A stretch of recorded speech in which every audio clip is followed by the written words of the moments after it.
Doctor ortho Ayurvedic oil and capsule, अब दर्द भी घुटने टेकेगा। राष्ट्रपति ट्रंप ने ट्रेड डील पर दिया बड़ा बयान। डावोस में ट्रंप ने कहा, भारत और अमेरिका के बीच जल्द होगी डील। पीएम मोदी को लेकर मेरे मन में बहुत सम्मान, बेहतरीन शख्स और मेरे दोस्त हैं। पुलिस ने जारी किया रिपब्लिक डे अलर्ट। पुलिस ने लगाए पहली बार दिल्ली के आतंकी की तस्वीर। दिल्ली पुलिस ने आतंकी मोहम्मद रेहान का पोस्टर लगाया। यूपी के मिर्जापुर के नामी जिमों में वर्कआउट करने वाली लड़कियों को प्रेम जाल में फंसाकर ब्लैकमेल करने और धर्म परिवर्तन कराने का आरोप। पुलिस ने 4 आरोपियों को गिरफ्तार कर उनके जिमों को सील किया।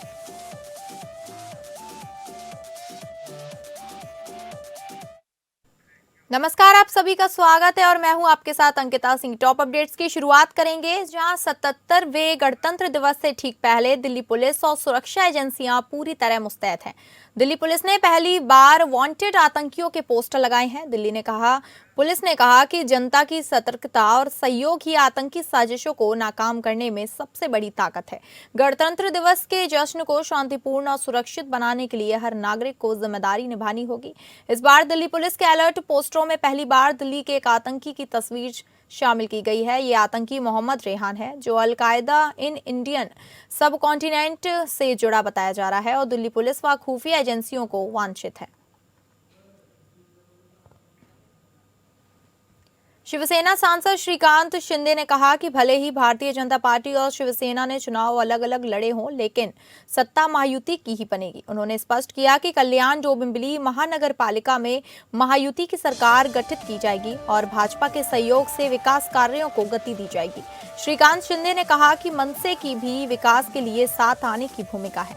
मनसे नेता राजू पाटिल उनके व्यक्तित्व मुक्त हैं और विकास के लिए सभी का एकजुट होना जरूरी है। उन्होंने ये भी बताया कि मनसे की ओर से शिवसेना महायुति को समर्थन दिया गया है।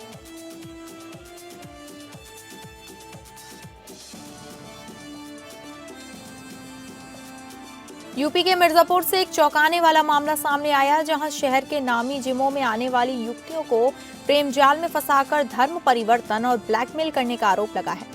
2 अलग अलग युवतियों की शिकायत पर पुलिस ने जिम संचालक, ट्रेनर और उसके साथियों के खिलाफ गंभीर धाराओं में मुकदमा दर्ज किया। आरोप है कि जिम में दोस्ती कर युवतियों को बरगलाया गया, फिर अश्लील वीडियो बनाकर ब्लैकमेल और वसूली की गई। पुलिस ने कार्रवाई करते हुए 3 सगे भाइयों और उनके बहनोई समेत कुल 4 आरोपियों को गिरफ्तार किया है। मामले में शहर के KGN जिम 1, 2, 3 और एक सहयोगी आयरन फायर जिम को सील कर दिया गया। पुलिस के मुताबिक आरोपी जिम की आड़ में युवतियों का शोषण कर रहे थे। फिलहाल पुलिस पूरे नेटवर्क की गहराई से जांच में जुटी है।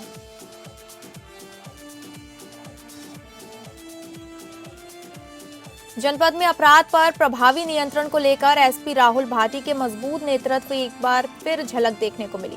पुलिस कार्यालय सभागार में व्यापारियों के साथ मासिक गोष्ठी का आयोजन किया गया, जिसमें अधिकारियों की सक्रिय मौजूदगी रही। गोष्ठी में सराफा व्यापारी, पेट्रोल पंप संचालक, गैस एजेंसी एवं ईंट भट्टा व्यवसायियों ने हिस्सा लिया। व्यापारियों की समस्याओं पर एसपी राहुल भाटी ने त्वरित संज्ञान लेते हुए संवेदनशील और जवाबदेह पुलिसिंग का भरोसा दिलाया। यातायात सुधार, अतिक्रमण हटाने और रात्रि गश्त को और सख्त व प्रभावी बनाने के निर्देश दिए गए। बैंक, ATM चेकिंग और पिकेटिंग को मजबूत करने के साथ ऑपरेशन त्रिनेत्र के तहत CCTV लगाने पर विशेष जोर दिया गया। एसपी ने स्पष्ट रूप से जीरो टॉलरेंस नीति के तहत अपराधियों के खिलाफ कड़ी कार्रवाई जारी रहेगी। जिले में आपदा प्रबंधन की तैयारियों को परखने के लिए 23 जनवरी को एक बार फिर ब्लैकआउट मॉक ड्रिल आयोजित की जाएगी। कलेक्ट्रेट सभागार में आयोजित समन्वय बैठक की अध्यक्षता डीएम अश्विनी कुमार पांडे ने की। डीएम ने बताया कि शाम 6 बजे से 7:30 बजे तक ब्लैकआउट मॉक एक्सरसाइज चलाई जाएगी। इस दौरान fire mock drill, traffic management, green corridor और घायलों को अस्पताल पहुंचाने की रिहर्सल की जाएगी। डीएम ने आम जनता से अपील की कि निर्धारित समय से कम 15 मिनट तक सभी लाइटें बंद रखें। एसपी राहुल भाटी ने मॉक ड्रिल के दौरान रिस्पांस टाइम जांचने और तुरंत कार्यवाही पर विशेष जोर दिया। बैठक में प्रशासन, पुलिस, स्वास्थ्य, अग्निशमन, SSB और आपदा नियंत्रण कक्ष से जुड़े अधिकारी मौजूद रहे। प्रयागराज में स्वामी अति मुक्तेश्वरानंद विवाद मामले में सरकार के खिलाफ हिंदू संगठनों में भारी गुस्सा है। शाहजहांपुर में आज हिंदू संगठनों ने शंकराचार्य का अपमान करने वालों और संतों को पीटने वाले पुलिस प्रशासन के खिलाफ कड़ी कार्रवाई की मांग की। हिंदू संगठन ने कहा कि अगर इस मामले में सरकार ने जल्द ही कोई एक्शन नहीं लिया तो वे सड़कों पर उतरकर धरना प्रदर्शन करेंगे। हिंदू युवा महासभा के तमाम कार्यकर्ता आज कलेक्ट पहुंचे, जहां पहुंचकर तमाम कार्यकर्ताओं ने जमकर नारेबाजी की। इस दौरान उन्होंने कहा कि हिंदू समाज स्वामी अति मुक्तेश्वरानंद का अपमान बर्दाश्त नहीं करेगा। जिस तरह से शंकराचार्य और उनके शिष्यों को दौड़ा दौड़ा कर पीटा गया, वह बेहद निंदनीय है। इस दौरान हिंदू संगठन ने प्रदेश सरकार की कार्यवाही को सवालों के घेरे में खड़ा किया है। हिंदू संगठन ने प्रयागराज के पुलिस और प्रशासन के खिलाफ कार्यवाही की मांग की है।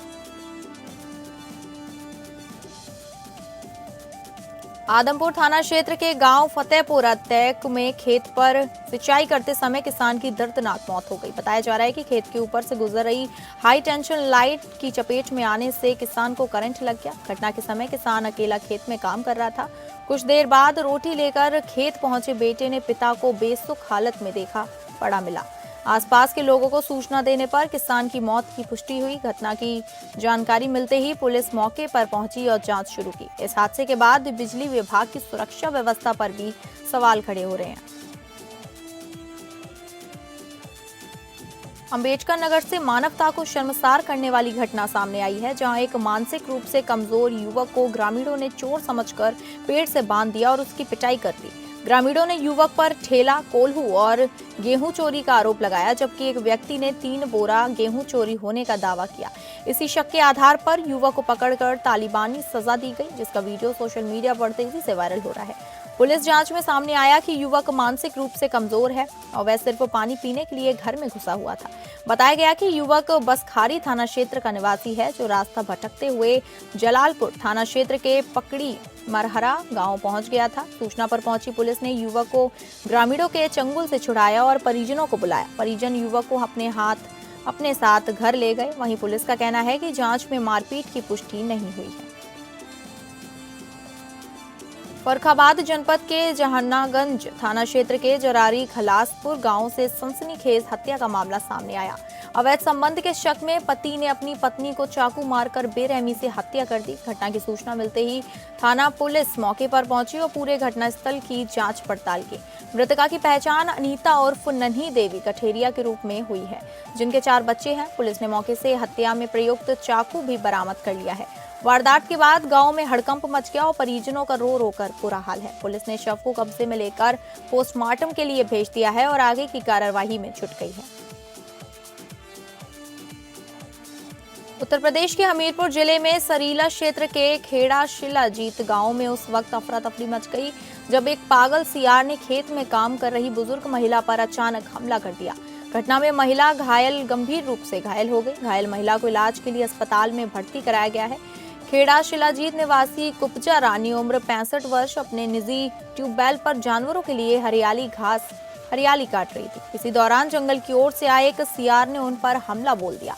सियार ने महिला के दोनों हाथों में बुरी तरह काट लिया, जिससे वह लहूलुहान होकर जमीन पर गिर पड़ी। महिला की चीख पुकार सुनकर आसपास खेतों में काम कर रहे ग्रामीण मौके पर दौड़ पड़े। लोगों ने शोर मचाकर किसी तरह सियार को भगाया और घायल महिला को बचाया। घटना के बाद क्षेत्र में दहशत का माहौल है। ग्रामीणों ने वन विभाग से सियार को पकड़ने की मांग की। बख्शी तालाब थाना क्षेत्र में लखीमपुर खीरी जिले की रहने वाली एक छात्रा द्वारा आत्महत्या किए जाने का मामला सामने आया है। पुलिस के मुताबिक मृतका बख्शी तालाब स्थित चंद्रिका देवी इंस्टीट्यूट में ओटी टेक्नीशियन का कोर्स कर रही थी। घटना की सूचना मिलते ही थाना पुलिस मौके पर पहुंची और आवश्यक जांच पड़ताल शुरू की। फिलहाल छात्रा द्वारा आत्महत्या किए जाने के कारणों का पता नहीं चल सका है। पुलिस परिजनों से संपर्क कर जरूरी जानकारी जुटा रही है और हर पहलू से मामले की जांच की जा रही है। मौके पर की गई कार्यवाही के बाद पुलिस ने शव को कब्जे में लेकर पोस्टमार्टम के लिए भेज दिया है। मुरादाबाद जनपद में प्रेमी युगल के शव मिलने से इलाके में हड़कंप मच गया है। थाना पाकड़बड़ा क्षेत्र के गांव उमरी सब्जीपुर में नीम करोली मंदिर के पीछे जंगल से काजल और अरमान के शव बरामद किए गए। दोनों अलग अलग समुदाय से ताल्लुक रखते थे और 3 दिन पहले घर से लापता हो गए थे, जिसको लेकर परिजनों ने गुमशुदगी की दर्ज कराई थी। शव मिलने की सूचना पर गांव में तनाव फैल गया। हालात को देखते हुए भारी पुलिस बल और पीएससी तैनात की गई। एसएसपी सतपाल अंतिल ने बताया कि प्रारंभिक जांच में युवती के भाइयों द्वारा हत्या किए जाने की बात सामने आई है। 3 भाइयों के खिलाफ मुकदमा दर्ज कर 2 को हिरासत में लिया गया। पुलिस ने शवों को पोस्टमार्टम के लिए भेजते हुए मामले की गहन जांच शुरू कर दी। पीलीभीत के बीसलपुर बरेली रोड पर देर रात दर्दनाक सड़क हादसे में एक युवक की इलाज के दौरान मौत हो गई, जबकि उसका दोस्त गंभीर रूप से घायल है। ग्रामीण चौसरा निवासी जितेंद्र अपने दोस्त लवी के साथ गांव अखोली में एक नामकरण की दावत में गया था और लौटते समय यह हादसा हुआ। अक्स पब्लिक इंटर कॉलेज के पास विपरीत दिशा से आ रहे तेज रफ्तार 4 पहिया वाहन से बाइक को टक्कर मार दी। टक्कर के बाद दोनों युवक सड़क पर गिरकर गंभीर रूप से घायल हो गए, जिन्हें 108 एम्बुलेंस से सीएचसी ले जाया गया।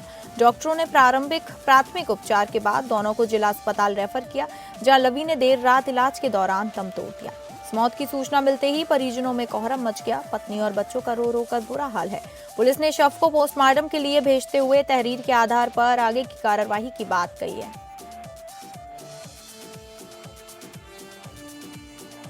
उत्तर प्रदेश सहकारी शाखा प्रतिनिधि चुनाव के दौरान अमरोहा के हसनपुर सहकारिता ब्लॉक में जमकर हंगामा हुआ। सपा नेता और उम्मीदवार चंद्रपाल सैनी ने प्रशासन पर जबरन पर्चा खारिज करने का गंभीर आरोप लगाया। सपा नेता का कहना है कि पर्चा दाखिल होने के बाद अनुमोदक का वोटर लिस्ट में क्रमांक बदल दिया गया। इसी मुद्दे को लेकर प्रशासन और सपा नेताओं के बीच तनाव बढ़ गया। बैंक के बाहर क्षेत्राधिकार और सपा नेता के बीच तीखी नोकझोंक भी देखने को मिली। घटना के बाद मौके पर अफरा तफरी का माहौल बन गया। पूरा मामला हसनपुर सहकारिता ब्लॉक से जुड़ा है, जहां चुनाव प्रक्रिया पर सवाल खड़े हो गए हैं। रुड़की कोतवाली क्षेत्र के सती मोहल्ले में मुस्लिम समाज के 2 पक्षों के बीच किसी बात को लेकर विवाद हो गया। इसके बाद एक पक्ष के दबंगों द्वारा आतिफ नाम के एक युवक के घर पर लाठी डंडों से हमला कर दिया गया है। अच्छी बात यह रही कि आतिफ और उसके परिवार का कोई सदस्य घर के बाहर नहीं आया, जिससे चलते दबंगों के द्वारा लाठी डंडे से आतिफ के घर से दरवाजे, खिड़कियां, घर के बाहर खड़ी स्कूटी, लाइट और बिजली का मीटर तोड़ दिया गया। इस घटना का पड़ोसी ने अपनी छत से वीडियो बना लिया, जो सोशल मीडिया पर वायरल हो गया है।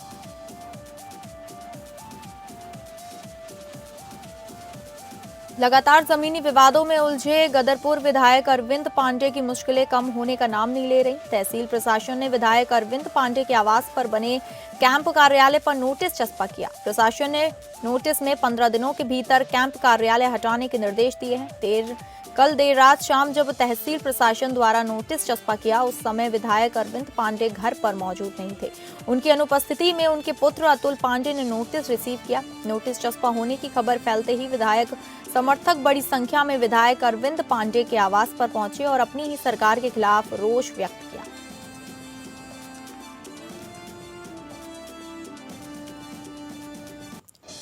मसूरी माल रोड से पटरी व्यापारियों को हटाए जाने का मामला तूल पकड़ता जा रहा है। आज टीवीसी बैठक में पटरी व्यापारियों को व्यवस्थित किए जाने को लेकर अहम बैठक का आयोजन किया गया था, जिसमें लगभग 120 लोगों को विस्थापित किया जाना था, लेकिन मगर नगर पालिका द्वारा केवल 20 लोगों को पटरी लगाने की अनुमति दिए जाने को लेकर लंबे समय से बेरोजगारी का दंश झेल रहे पटरी व्यापारियों के सब्र का बांध टूट गया और बैठक छोड़कर सभी पटरी व्यापारी नगर पालिका प्रांगण में एकत्र हो गए, जहां पर उन्होंने नगर पालिका अध्यक्ष का घेराव किया और सभी 120 लोगों को विस्थापित किए जाने की मांग की। जिस पर मामला बिगड़ता देख नगर पालिका अध्यक्ष द्वारा एक बार फिर बैठक के लिए सभी लोगों को नगर पालिका सभागार में आमंत्रित किया गया, लेकिन नगर पालिका में भी पटरी व्यापारियों और पालिका के बीच समझौता नहीं हो पाया, जिस पर पटरी व्यापारी आक्रोशित हो गए। उन्होंने टीवीसी कमेटी भंग करने की मांग को लेकर नगर पालिका प्रांगण में जमकर नारेबाजी की। पटरी व्यापारी संघ के अध्यक्ष रामकिशन राही ने कहा कि नगर पालिका द्वारा गरीबों का शोषण किया जा रहा है।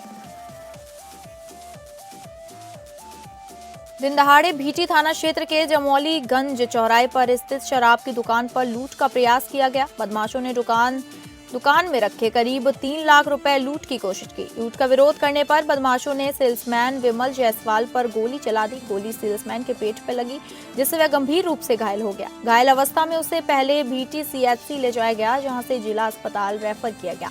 फिलहाल जिला अस्पताल में सेल्समैन का इलाज जारी है। घटना की सूचना मिलते ही पुलिस मौके पर पहुंची और जांच में जुट गई। अंबेडकर नगर के अकबरपुर में प्रशासन ने आज सख्त रुख अपनाते हुए अतिक्रमण के खिलाफ बड़ा अभियान चलाया। अकबरपुर अयोध्या मुख्य मार्ग पर पुरानी तहसील तिराहे से लेकर ग्लोबल विजडम स्कूल तक सड़क किनारे किए गए अवैध कब्जों को हटाया गया। सड़क चौड़ीकरण और जाम से राहत दिलाने के उद्देश्य से प्रशासन ने दर्जन भर बुलडोजरों की मदद से अतिक्रमण हटाने की कार्रवाई की। इस दौरान दुकानों के बाहर बने टीन शेड, नालियों के ऊपर किए गए पक्के निर्माण और सड़क पर फैले अवैध कब्जों को बुलडोजर से ध्वस्त किया गया। मैनपुरी जनपद के तहसील भोगांव क्षेत्र के ग्राम पंचायत छाछा में 46 वर्ष पूर्व भूमिहीन किसानों को दिए गए पट्टों को निरस्त किए जाने का मामला तूल पकड़ता जा रहा है। उप जिलाधिकारी भोगांव द्वारा पट्टे निरस्त किए जाने की कार्यवाही के विरोध में सैकड़ों किसान भारतीय किसान यूनियन टिकैत के बैनर तले जिलाधिकारी कार्यालय पहुंचे। किसानों ने डीएम कार्यालय का घेराव कर जमकर नारेबाजी की और जिलाधिकारी को ज्ञापन सौंपकर न्याय की मांग की। प्रदर्शनकारियों का आरोप है कि एसडीएम संध्या शर्मा द्वारा की जा रही यह कार्यवाही किसानों के साथ अन्याय है। किसानों का कहना है कि पट्टे निरस्त होने पर महंगाई के इस दौर में हजारों परिवार भुखमरी की कगार पर पहुंच जाएंगे। किसानों ने चेतावनी दी कि यदि पट्टे निरस्त किए गए तो वे बड़े आंदोलन के लिए मजबूर होंगे।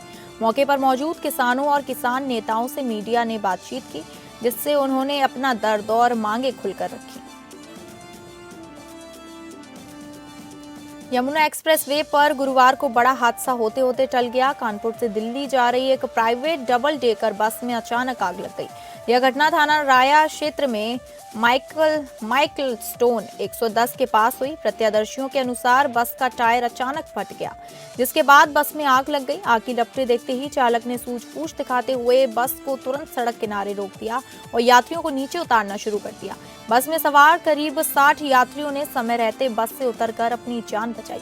आग इतनी भीषण थी कि कुछ ही मिनटों में पूरी बस आग के गोले में तब्दील हो गई। घटना की सूचना मिलने के बावजूद फायर ब्रिगेड की गाड़ियां मौके पर काफी देर से पहुंची।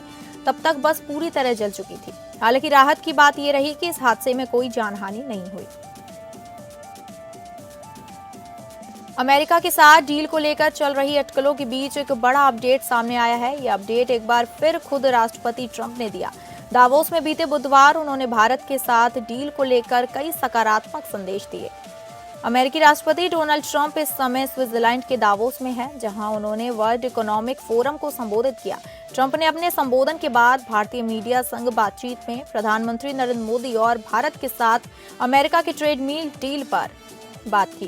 ट्रंप ने मीडिया संग बातचीत में भारत अमेरिका ट्रेड डील पर कहा कि आपके प्रधानमंत्री नरेंद्र मोदी को लेकर मेरे मन में बहुत सम्मान है। वह बेहतरीन शख्स हैं और मेरे दोस्त हैं। हमारे बीच बेहतरीन ट्रेड डील होने जा रही है।